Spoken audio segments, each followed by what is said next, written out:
दोस्तों, पार्ट 1 में आपने देखा कैसे जयपुर की हवेली में बैठी 21 साल की अनाया अपनी परदादी का छोड़ा हुआ रहस्यमयी संदूक खोलती है और उसमें से निकलते चमकते गोले ने उसे खींच लिया लाखों साल पीछे, जहां विशाल ब्रैकियोसॉरस, खूंखार वेलोसिरैप्टर और दहाड़ते मैमथ उसका पीछा करने लगे। भागते भागते उसकी मुलाकात हुई एक आदिम इंसान आरोह से और दोनों आ गिरे मौत की घाटी में। अब कहानी आगे बढ़ती है। गुफा के भीतर मशाल की रोशनी कांप रही थी। छत से लटकती नुकीली चट्टानों की परछाइयां दीवारों पर ऐसे लग रही थीं जैसे कोई डरावना चेहरा घूर रहा हो। अनाया का दिल तेजी से धड़क रहा था। सामने खड़ा वो अजीब सा लड़का उसे घूर रहा था। उसका नाम आरोह था। वो बोला, मैं शिकारियों की टोली से हूं, लेकिन अब वो सब मर चुके हैं। अनाया सिहर उठी। उसने कांपते हुए पूछा, मर चुके? किसने मारा उन्हें? आरोह ने आंखें झुका ली, जिनका नाम लेने से भी लोग डरते हैं। जंगल के असली शिकारी। अचानक गुफा के बाहर जोरदार धमाका हुआ।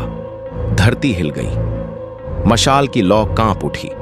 रैप्टर्स चीख रहे थे, मगर उनकी चीखें अचानक थम गईं, जैसे किसी और बड़े दैत्य ने उन्हें निगल लिया हो। गुफा का दरवाजा अंधेरे में डूब गया। दोनों चुपचाप खड़े रहे। कुछ पलों बाद बाहर से एक अजीब गुर्राहट गूंजी। भारी सांसें, जैसे कोई राक्षसी दानव गुफा की ओर बढ़ रहा हो। अनाया कांपते हुए फुसफुसाई, ये क्या है? आरोह ने मशाल बुझा दी। अगर ये अंदर आ गया तो हम दोनों का बचना नामुमकिन है। अंधेरा सब कुछ निगल चुका था। बाहर से पंजों की खुरचने की आवाज आई, जैसे नुकीले पंजे पत्थर को नोच रहे हों। फिर दरार से एक चमकती आंख झांकी, पीली और दानवी। अनाया की सांस थम गई। उसने पहली बार टायरैनोसॉरस रेक्स को इतनी नजदीक से देखा। उसके मुंह से लार टपक रही थी। उसकी गरज इतनी भारी थी कि गुफा की दीवारें कांप उठीं। आरोह ने धीरे से इशारा किया और अनाया को भीतर की ओर खींच लिया। गुफा और गहरी थी, पर रास्ता तंग और पथरीला। दोनों रेंगते हुए आगे बढ़े। जैसे जैसे गहराई बढ़ती गई, दीवारों पर अजीब आकृतियां नजर आने लगीं। पत्थरों पर खुदे चित्र, जिनमें इंसान डायनासोरों के आगे बलि चढ़ाते दिखाए गए थे। अनाया कांपते हुए बोली, ये तो किसी प्राचीन पूजा जैसा लग रहा है। आरोह ने धीमी आवाज में कहा, यहां एक और रहस्य है। इस घाटी में सिर्फ जानवर नहीं रहते, यहां छायाजन भी हैं। अनाया की आंखें फैल गईं। छायाजन? आरोह ने गहरी सांस ली। वे इंसान जैसे दिखते हैं, मगर इंसान नहीं है। वे अंधेरे में जीते हैं और शिकार के लिए किसी का भी खून पी सकते हैं। गुफा के अंदर हवा अचानक ठंडी हो गई। छत से टपकती बूंदें जैसे खून की बूंदों जैसी लग रही थीं। फिर रोशनी पड़ते ही अनाया चीख पड़ी। दीवार पर इंसानों की खोपड़ियां टंगी थीं, कुछ सूखी हुईं तो कुछ पर ताजा खून के निशान। अचानक पीछे से आवाज आई, तुम्हें यहां नहीं आना चाहिए था। अनाया और आरोह ने मुड़कर देखा। अंधेरे से 3 लंबे साए निकल रहे थे। काली आंखें, नुकीले दांत और जानवर जैसे चेहरे। अनाया का गला सूख गया। आरोह चिल्लाया, भागो! दोनों दौड़ पड़े।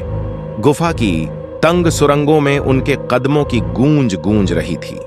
पीछे से छायाजन भेड़ियों की तरह दौड़ रहे थे। अनाया का घरारा बार बार पत्थरों में फंस रहा था। उसका दुपट्टा अटक गया। वो गिर पड़ी। छायाजन झपटने ही वाले थे कि आरोह ने मशाल उनके चेहरे पर दे मारी। ज्वाला फूटी और गुफा चीखों से गूंज उठी। चलो!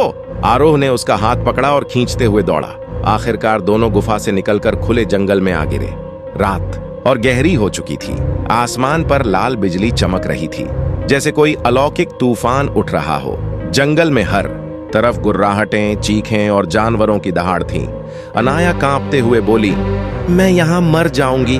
मैं कभी वापस नहीं जा पाऊंगी। आरोह ने उसका चेहरा थाम कर कहा, चुप रहो। अगर जिंदा रहना चाहती हो तो खुद को मजबूत बनाओ। तभी दूर पेड़ों के बीच से कुछ औरतों जैसी परछाइयां नजर आईं। उनके हाथों में मशालें थीं और वे कोई अजीब मंत्र गा रही थीं। अनाया की आंखें फटी रह गईं। ये कौन है? आरोह की सांस अटक गई। ये समय के रक्षक हैं। अगर इन्होंने तुम्हें देख लिया तो तुम कभी अपने युग में वापस नहीं जा पाओगी। अनाया का दिल बैठ गया। क्या वो सचमुच हमेशा के लिए यहां फंस चुकी है? लेकिन तभी जमीन कांपी। जंगल की गहराई से इतनी जोरदार दहाड़ आई कि आसमान हिल गया। पेड़ों को तोड़ता हुआ एक नया दानव बाहर आ रहा था और इस बार वो किसी भी डायनासोर से कहीं ज्यादा भयावह था। दोस्तों, यहाँ पर कहानी का पार्ट 2 खत्म होता है। आगे क्या होगा ये जानने के लिए बने रहिए। अगर आप इस खतरनाक सफर का कोई भी हिस्सा मिस नहीं करना चाहते तो चैनल को अभी सब्सक्राइब कर लीजिए, क्योंकि पार्ट 3 और भी ज्यादा डरावना और रोमांचक होने वाला है।